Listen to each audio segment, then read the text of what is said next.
Hey everyone, this is Kim Waters, and today I'm going to be discussing the not in operator while using SQL. So I was curious how many patients who did not actually have a physical therapy session had a balance.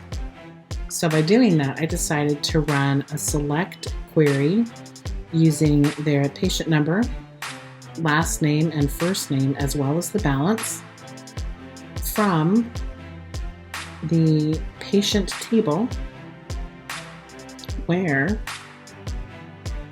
the balance is greater than or equal to 0. But in order to determine whether or not they're in the sessions table, I have to do the not in operator. So by doing that, I do and patient num not in, and I do a subquery that says select patient num from the sessions table,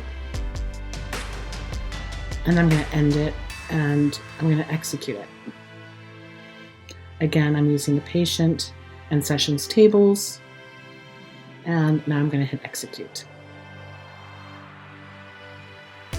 So I have one patient, patient 1012, and I'm curious if that's really true. So I'm going to select everything from the sessions table just to verify my findings. I'm going to run it again. Okay, so I have some data from the sessions table, but it looks like the patient number isn't sorted. So I'm going to do the order by clause by patient number and run it again.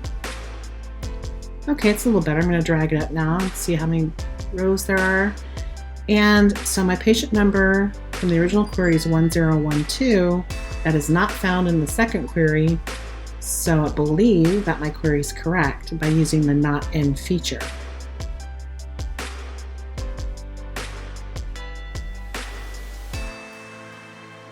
Thanks for watching. Have a great week.